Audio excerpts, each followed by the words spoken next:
Yo, what's going on, everyone? My name is Ryuk, and welcome back to Yo Invite.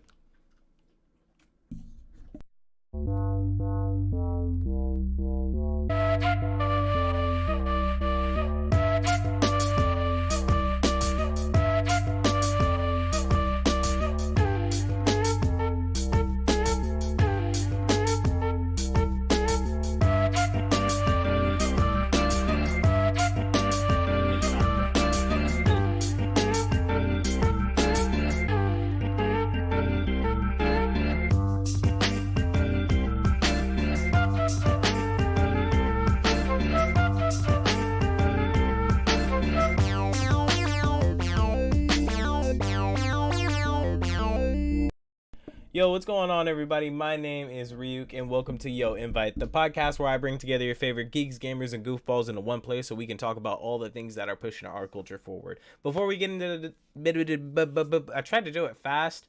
I try to improve every week on the speed, but man, I do be stumbling over my words sometimes. But hey, before we get into the show, I want to remind everyone to follow us on all social media platforms. That's on Instagram, that's on Twitter, before Elon Musk gets to it, but we're going to get into that later. That's YouTube, that's Twitch sometimes if we ever use that again. Yeah, but TikTok. Follow us on all social media platforms at Yo Invite. You will see the two gentlemen that are skeletons. That is us. Go ahead and click that. Click follow. Click the bell. Click all the notifications to get notifications so that you can stay notified with all the things that are pushing the geek, gaming, and goofball culture forward. Now that all that's out of the way, today I am rocking solo. As you can see so far, Ruben, Punn, are you here? No, he is not, because he's enjoying his best life in Seattle. Actually, I do have, I was gonna pull up a picture and put it on here, but I guess I'll just put this instead. As Esteban said, this is moments before disaster. I'll have you all kind of like process of elimination, the rest of it. There are the lads. Oh, fuck. Okay, that was bad. But there are the lads. Yeah, there's Rico, there's Rudy, and there is Punn. If my camera would ever focus. Hopefully my keyboard's not destroyed. But yeah, they're out in Seattle living their best life. I hope they are doing well, having a good time. I have to go pick them up soon, actually. So I think we should get this show on the road. Yeah, if you can, make sure to follow us on all social medias. Like I said, engage in the chat. I'll be here doing this myself. And hey, I got some pretty interesting news for you all today that I found for the week. So with all that being said, I'm here to stir the pot with the first news segment of the day. My name is Ryuk. Welcome to Yo Invite, and this is the Yo Invite news of the week.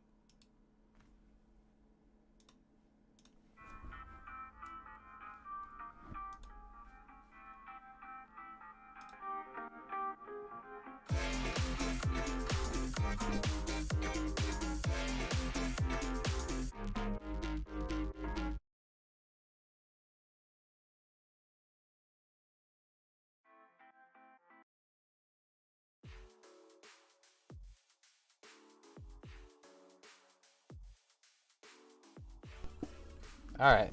Well, the news this week, it's a teeter-totter. But like I said, I'm here to stir the pot with my first story. So, God of War, Ragnarok. We've been waiting for this game for a long time. Highly anticipated PS5 slash PlayStation 4 release that is going to be happening on November 9th of 2022. Now, God of War is set to release on that date, but the review copies have already started to come out and already started to hit the companies. What are review companies, or what are review copies? Some of you may be asking. Review copies are copies of the game that big companies and influencers get sent out to them early so that they can get some gameplay and get a early look at how the game officially looks and feels, and be able to put their general idea on and opinion out to the public so that the game can gain more traction and gain more eyes on it. It's a double win for not only the influencer and the companies, but it also helps the development team and the gaming team behind whatever video game that's being put out there, due to the fact that since if you're putting out a good game, the influencers are going to get new audiences to go check out that game, or maybe even go buy that system to see how the game works. But yeah,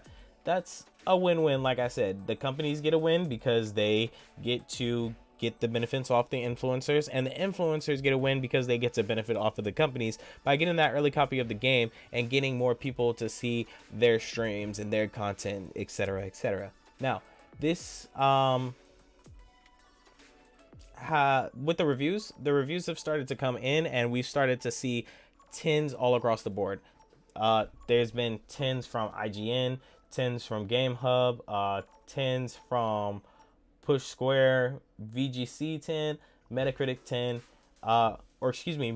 Metacritic 94 out of 100, which is pretty much an A plus or an A, just to name a couple of them. So yeah, there's 10s all across the board, and this game's looking like it's going to be a very, very strong contender for the game of the year. Now, when I say that with confidence because I expected these numbers to come out. I expected to God of War to get 10s, and hoped that God of War would get 10s with how good the last game was. I took to the Yo Invite Instagram. Yeah, the Yo Invite Instagram, and I decided to post something that, like I said, stirred the hell out of the pot. I got so many responses, and I think this is the most engaged section of the Yo Invite Instagram that I've had happen in a pretty long time. I posted on Instagram that God of War was getting 10s all across the board, and that Elden Ring, which also came out earlier this year, had a contender for Game of the Year. You know, had some competition. It was a contender. God of War is now a contender with it being 10s all across the board. I said, hey man, anything could happen. Look, God of War could be the next game of the year. All you Elden Ring fans, you better watch out. And I got swarmed with messages talking about, you don't know what you're talking about. You don't know what you're saying. You're crazy. Look, man, you need to chill out. Elden Ring's got the spot. Nothing's going to beat Elden Ring. And I agree. I feel like Elden Ring's going to win, but there's a couple things I want to go over. See, with the game of the year, it's split between a 90-10 ratio, I guess you could say. The game of the year, or the VGAs, the company that runs giving those awards, the video game awards themselves, they have a jury that consists of different people in the gaming industry and stuff like that get to vote on these different categories. For game of the year, think about this.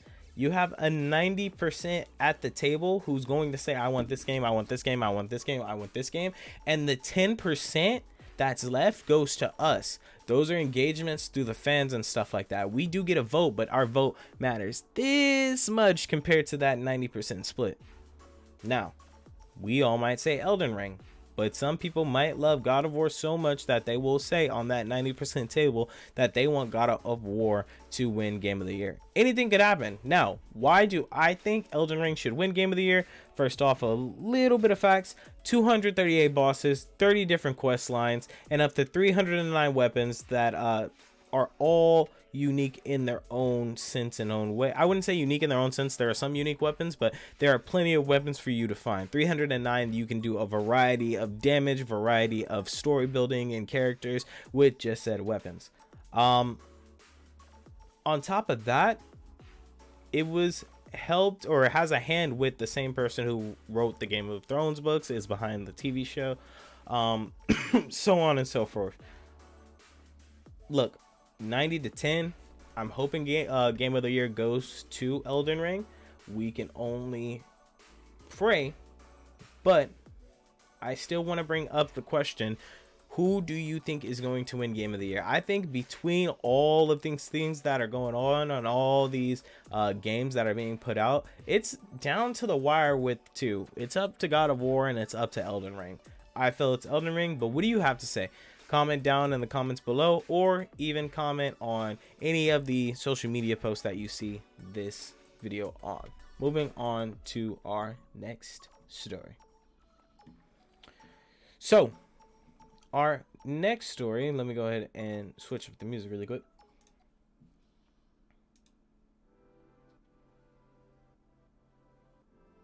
So our next story is actually kind of sad, but very interesting to see.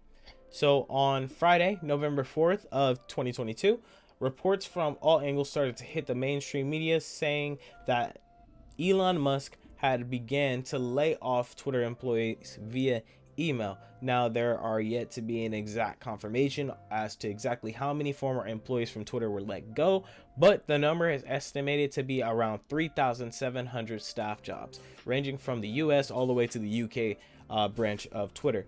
This all stems from Elon Musk's purchase of Twitter at an estimated total of $44 billion on October 27th of 2022. And once this purchase was complete, the chief executive, who was formerly the chief executive of Twitter, was immediately fired. Reports had also come out that states some now former Twitter employees seek to sue Elon Musk for violating the state as well as federal Warren Act. Now, what is the Warren Act? The Warren Act stands for Worker Adjustment and Retraining Notification Act.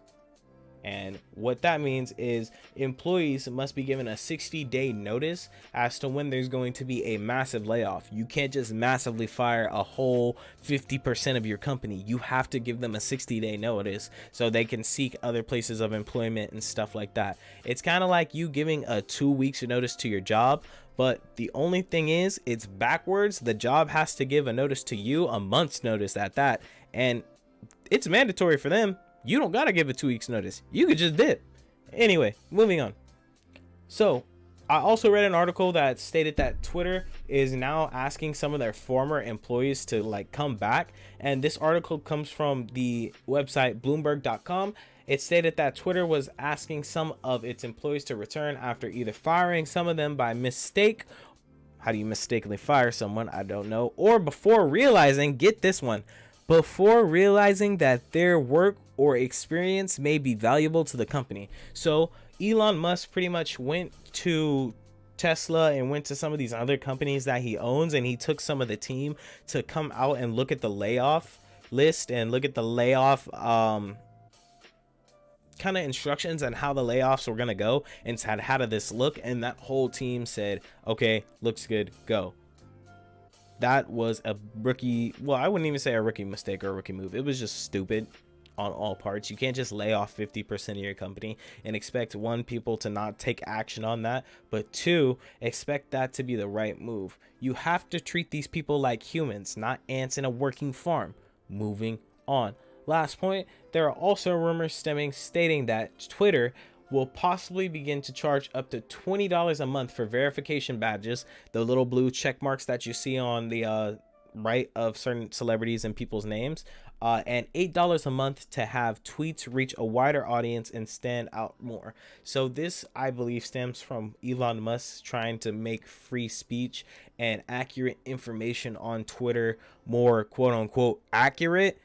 Yeah, in order to have accuracy, he thinks the way to do that is to have people pay, when in reality we have plenty of people who can just mine all types of currency and all types of money, pay those fees, make bots, and now bots would be able to reach the massive of people who are on Twitter and push out ads, push out political statements, push out all these things that they want to have shown. And now Elon thinks he's going to be able to go through, send a bot and kind of clear everyone and have this massive fact checker just be able to go through everything, and AI like Jarvis with Tony Stark. No, dude, it's going to take a lot of work. You have to treat these people like human beings, just like you have to treat your workers like human beings. Without us, the user, Twitter is nothing. you are going to suppress people so bad on Twitter that they're gonna just up and leave. Twitter was dying for one. People have been saying that for years and years and years and years. Ever since I joined Twitter, people have been saying Twitter is dying. But I now think that with Elon Musk taking over Twitter, that Twitter is eventually going to fail.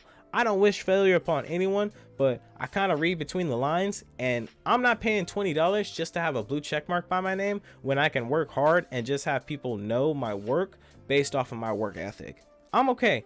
This isn't a video game where you pay to win. You pay to get the blue badge, and all of a sudden you get more Twitter followers just because you have a blue badge and you don't do anything.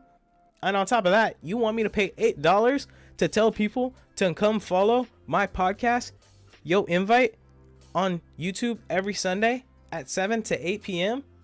Pacific Standard Time, that you can also find us on TikTok, Instagram, Twitter, and all other social media platforms, as well as platforms that you can hear any other podcast? Yeah. No. I just did it. For free. You're tripping, Elon.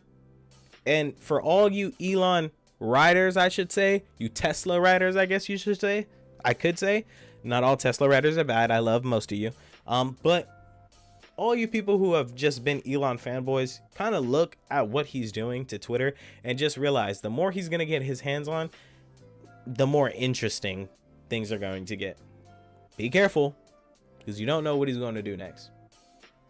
Now, moving on to our next story. That was an intense one. That was a good one. That was a good one. All right. So, moving on to our next story. So, our final news story for today is that PS Plus is losing around 2 million subscribers. Now, this actually is a new report that just came in today via IGN, and I'm going to pass it along to you guys as well. This is some of the stuff that I gathered. This just is coming in from IGN today that Sony has seen a massive drop in subscribers from their PlayStation Plus service since the release of the new service in June. Now, this service, as many of you know, comes with 3 different tiers with 3 different price points that you can do 3 different things with PS Plus. You get different access to different games, different types of streaming services and stuff within the PS Plus app. Sony used this news as not a opportunity to try to say what they're going to do to improve the service, but instead use this as an opportunity to brag about the PS5 and the success that they're seeing with the PS5 and the hopeful success that they try to see with the future of the PS5. Now, Sony used this as the news and an opportunity to highlight that even though the service numbers are dropping as a whole, a large number of PS5 users are starting to use the service. They also have stated that Sony was able to produce over 6.5 million PS5 consoles by the end of this past September. This is good news for those of you who are trying to get in the market to buy a PS5, because they seem to be trying to push out as much hardware as possible, especially before the holiday season is fully in swing. We're fully in layaway time, Christmas time, buying stuff time. We got to get through Black Friday and we got to get through Thanksgiving, but start now. Go start getting your Christmas shopping in, because if you want that PS5, people are going to be in the market to get a bunch of those. Go now. I'm starting to see different signs and Target saying this date we're going to have PS5s. Talk to employee to sign up, or Walmart, they've actually had not just PS5s but Xboxes in the store. It's starting to look like how it's supposed to, where you can actually go to Walmart, go to Target, go to Best Buy and purchase these systems and be able to walk out and go home and play your new video game system. It is interesting to see that the numbers have increased on processing and creating of the PS5 hardware, but I also want everyone to keep in mind that this is the first generation of the PS5, which means they're going to push as many out there. They're going to try to get as many out there, so they are rushed. Things might happen to them. So if you really want that PS5, just kind of wait, see what the second generation's going for. If you want, pick up the first gen, but see what that second gen is going to look like. It might be a little smaller, it might be a little more sleek, it might have a little more memory. And then go ahead and purchase that one at another price. You know, they had the PS4, they had the PS4 in a different version, I think. I don't know if it was the Slim, but then they had the PS4 Pro, and then they released the PS5. So we're gonna be here waiting for the PS5 Pro. Yeah, it's the PS5 market has been interesting to say the least. You can get them from plenty of people. I've had people hit me about the emails that they've been getting to say that, hey, you're next in line for a PS5, make sure you have your money ready. And they hit me up like, hey dude, you still looking? And I've just been, you know, caught lacking without having the money ready for it. But I think now I can officially save. There's different opportunities to get one, especially since I want to get one with the warranty. I can get one through PlayStation themselves, or I can get one through a store locally near me or somewhere close. But yeah, how do you feel about the PlayStation services dropping, and do you use the PlayStation Plus service at all or recently? Personally, I paid for the top tier service. I think it's like 20 plus bucks a month. Let me see. All PlayStation Plus prices.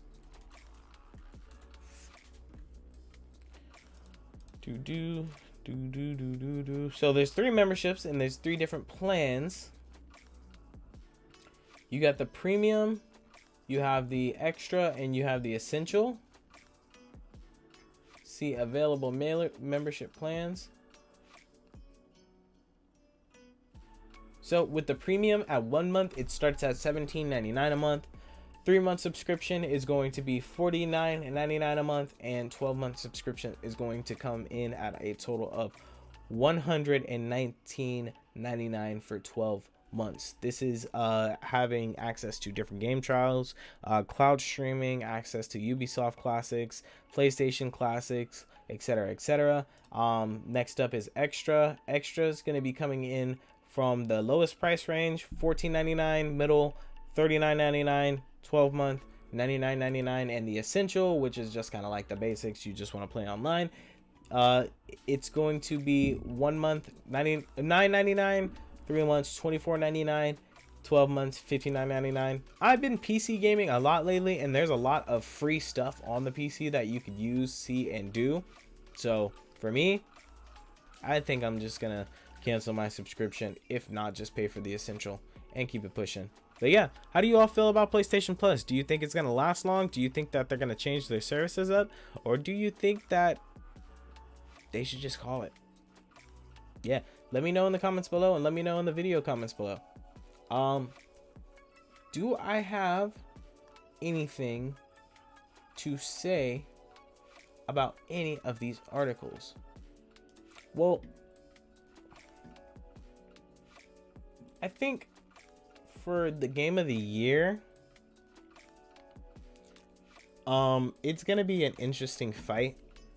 They say that the God of War Ragnarok, the story is very good, and they also say that it runs well on the PlayStation 4, but your PlayStation 4 is going to sound like a jet engine.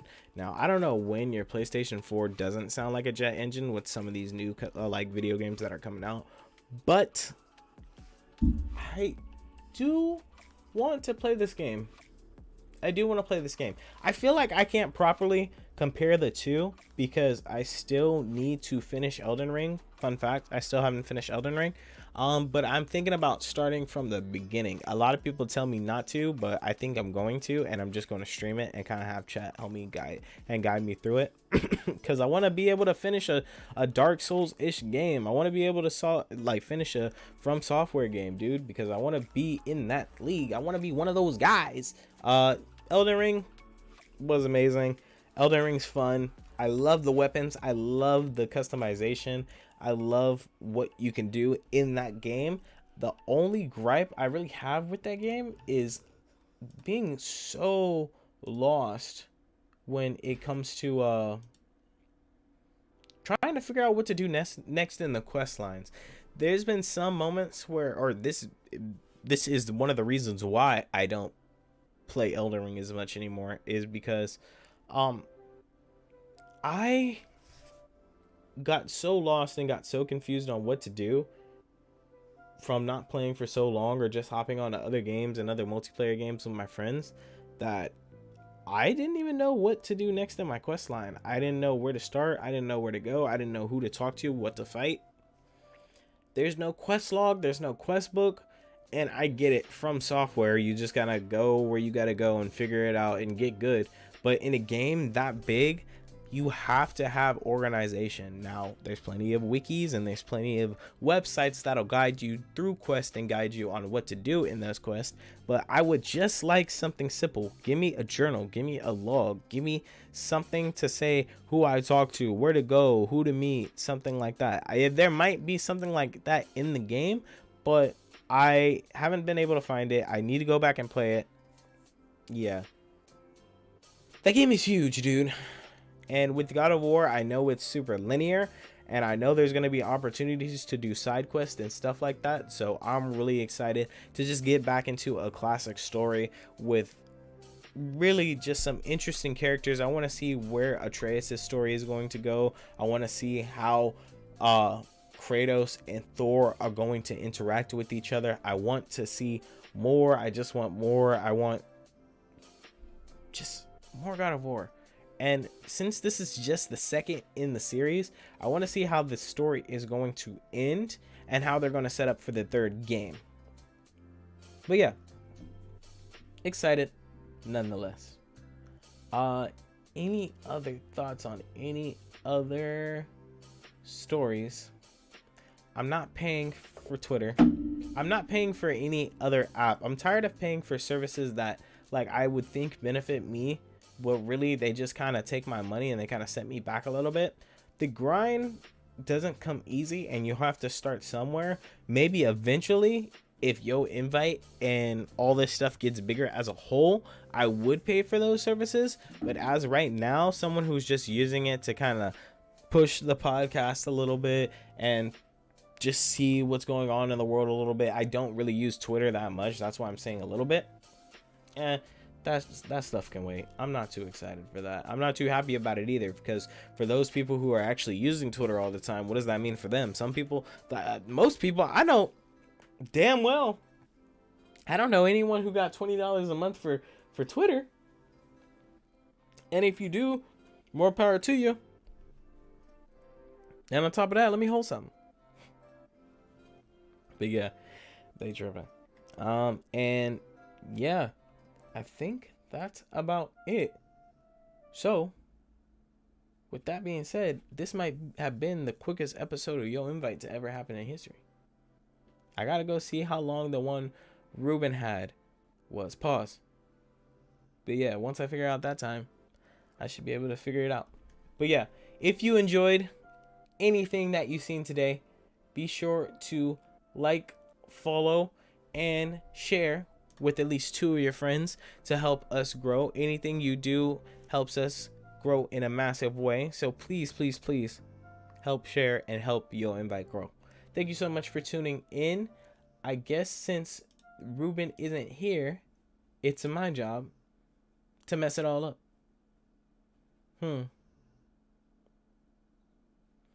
Let's see. I didn't really come prepared for this. Let's see.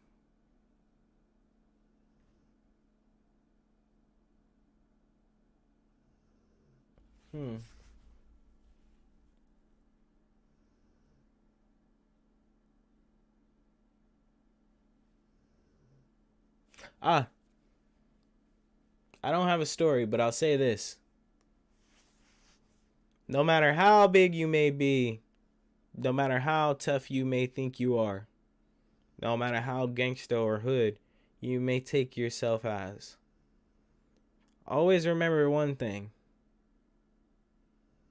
There's still always going to be that little bit of you, that little piece inching and itching at your soul that gets scared